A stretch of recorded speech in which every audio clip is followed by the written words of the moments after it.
Hi there, folks. I want to show a few interesting stones I've found recently.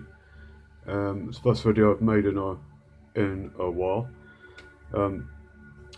So first one is this one here, which is a really strange looking stone. It's got quite a few faces on it and patterns. Coming up here, there's a nose area and an eye with these stripes.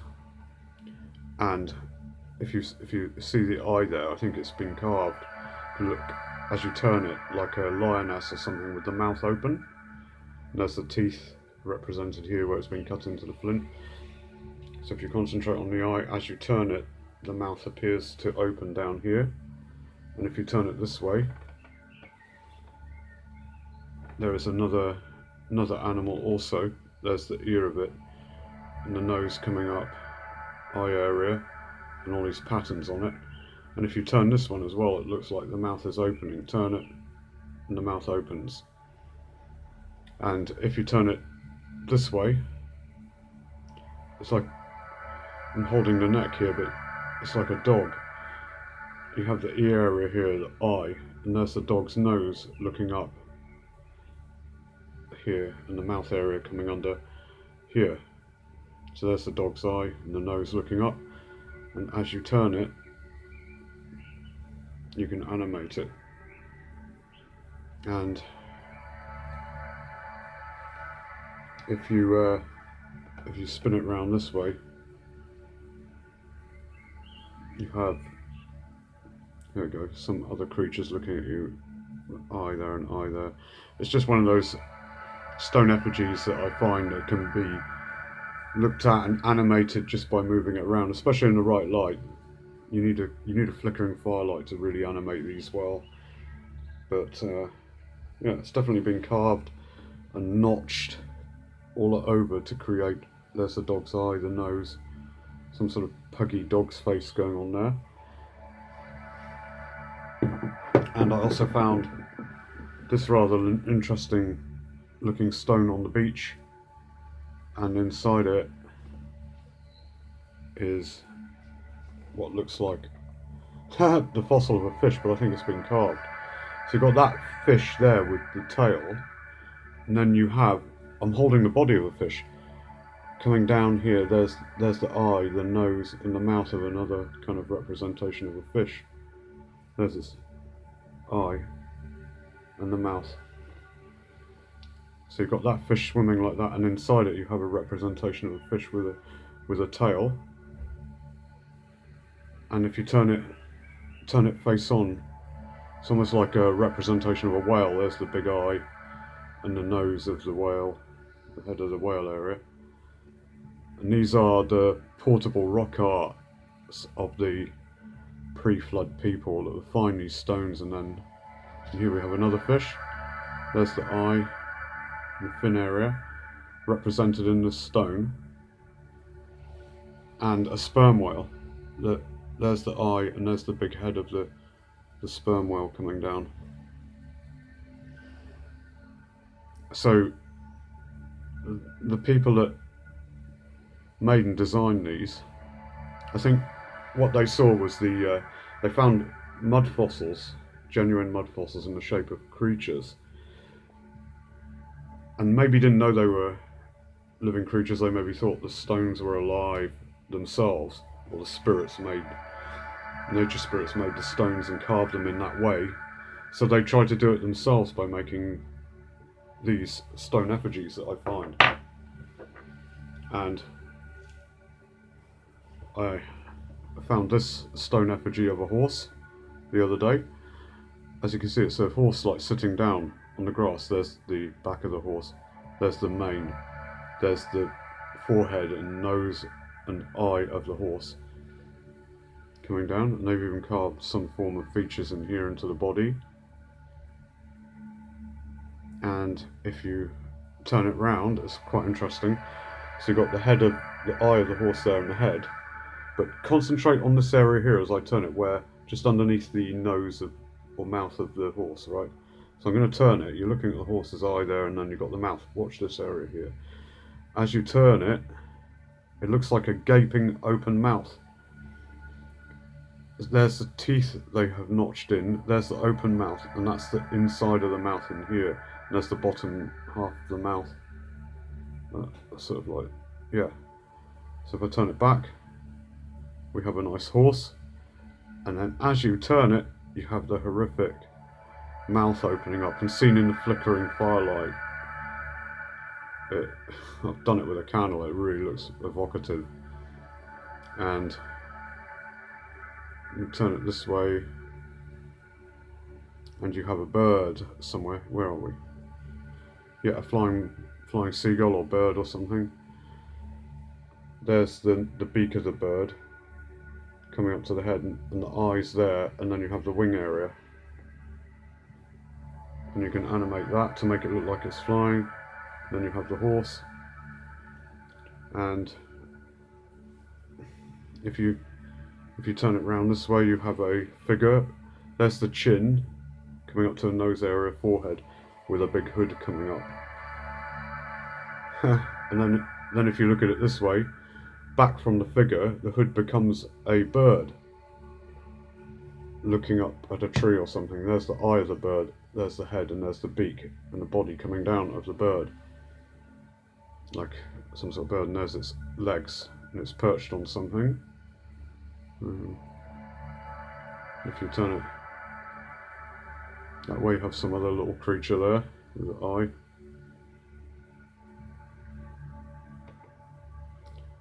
And a face. If you turn it up, there's the mouth, the chin area, nose area, eye area of a face of something looking up.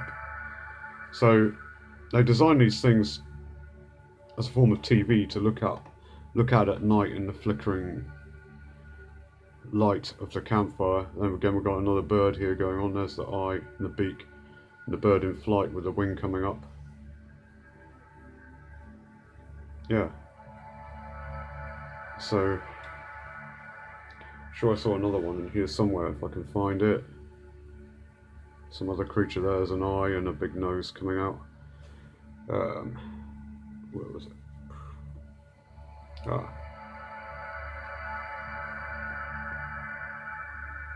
And I can't really make it out in this light, but I've seen it in the candlelight. It's almost like a crocodile. There's the eye and the mouth, snout of the crocodile coming up, you know. If you move it in the right light, you can really see it, the lines of the features of a crocodile showing up.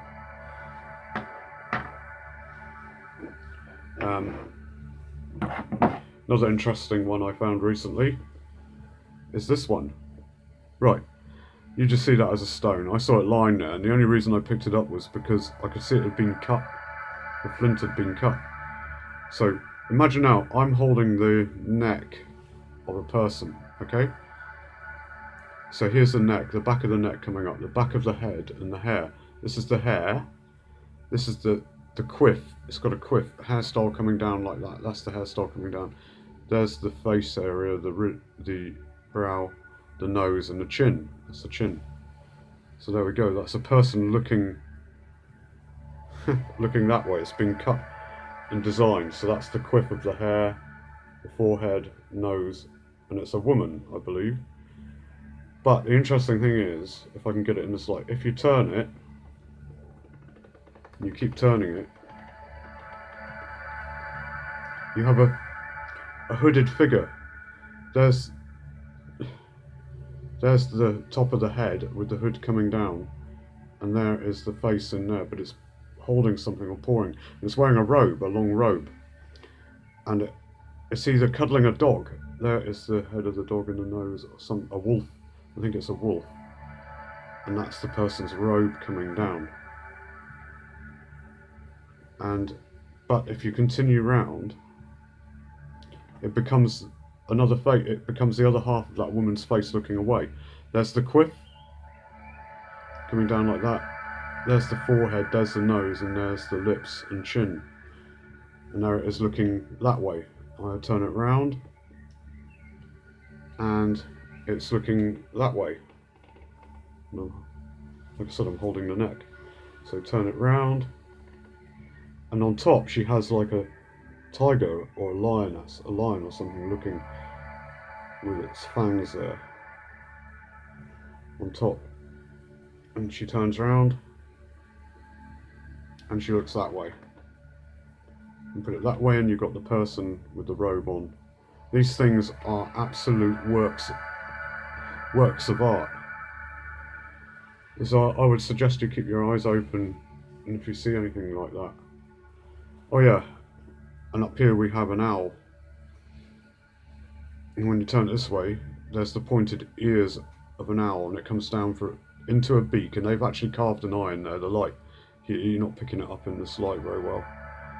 They've carved an eye, and the owl is looking down. You can just about make out the eye glistening in there. There's its beak coming down, and its ears here, and it's looking down on some prey below, and I'm holding its legs. Yeah, so there we go.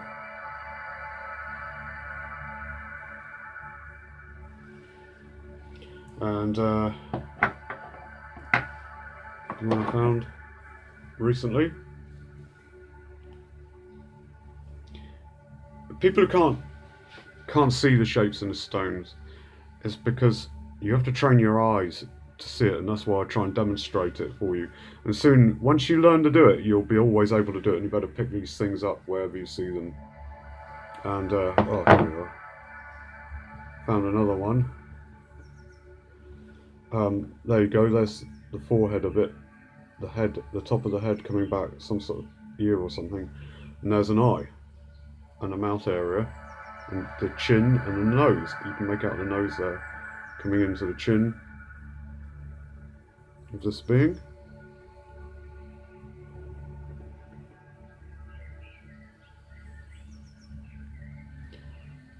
Yeah, so that's quite an interesting one. And if you turn it up that way, it looks like the head of an animal, or a deer or something. There's the ear, the muzzle, snout.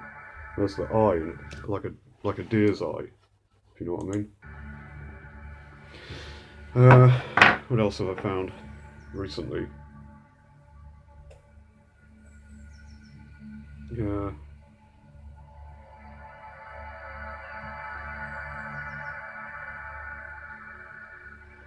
There was something else I found that was pretty good. Oh yeah, this is one I really like. I found this on a gravel path that was being eroded by the water, and as you can see, it's shaped like a fish, like a salmon. There's the back of the salmon coming up, and they've carved an iron into the salmon. There's the nose of it, and that's the back. It's like lurching out of the water, and if you turn it that way, you have some sort of puffin. There we go, there's the top head of the puffin, and the beak coming down, and an eye in there, and the back of it. And if you keep turning it this way, you have another kind of fish, but arching up that way. There's the tail, and another eye and eye area here. And there's the eye, sorry. It's almost like a pike. And they've carved an eye into it there. So if you keep turning it, and they can animate these things they used to animate them by the firelight. And this way round, you have another creature. There's its ear.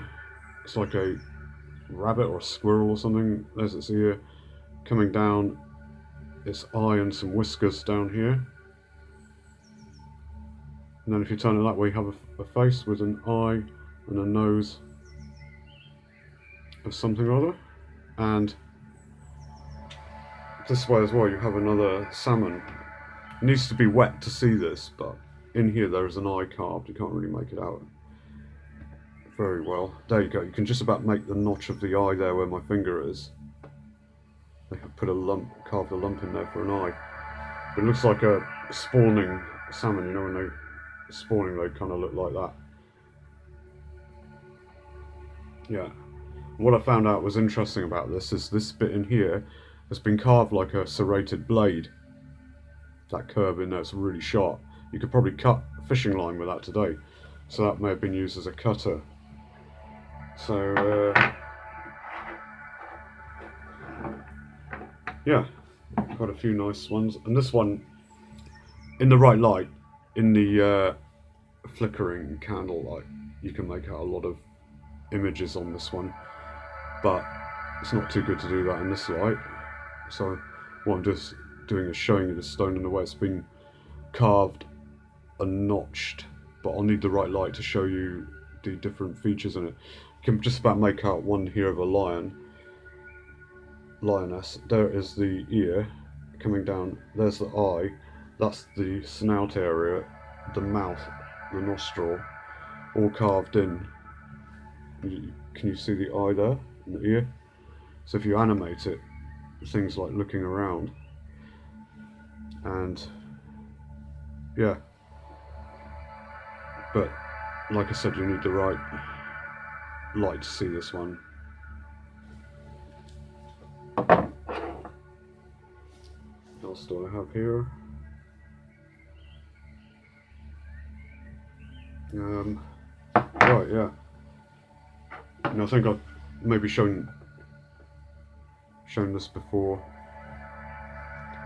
I found this in the ground, and I've researched what stone it is, and it's natural stone. It's iron stone, and I found this being in the ground.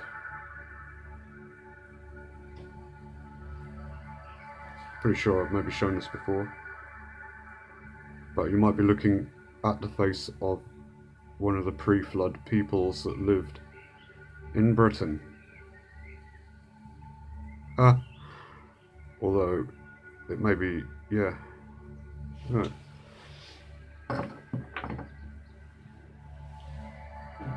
But yeah, also I want to have a look at this again. I dug this out again the other day, and I put a video up about it being a shoe, and I still think that's the case. I'll just sort of dig it out and show it again. Down here you have the flat, this bit here, which looks like it may have contained a heel that snapped off the shoe, hence all the groove here, the indentations. This was where the foot got severed, if you like, and seems to have all this like blood seepage on it. The leather also got transformed into the leather of the shoe, if it was made of leather, got transformed into stone as well, and the foot obviously bled through the leather, and all this is just now turned to stone. It got, I'd say, because it's quite narrow, it got crushed in the rocks as it became a mud fossil. And the bone, what you're seeing here is the bones of the foot sticking through the leather where it all got crushed. That's what that is, a bone of a foot. So there you go, almost like a clog. And there's your heel area. You see where it got snapped off.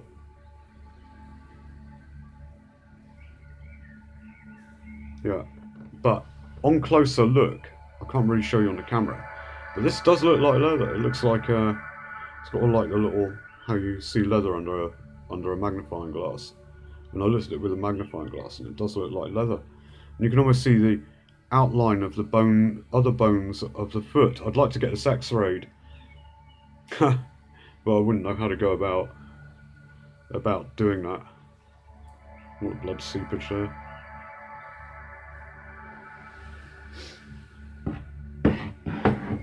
Well, that was just a quick mud fossil video, because I haven't made one for a while. I will make some more at some point. And anyway, thank you very much for watching the video. Bye.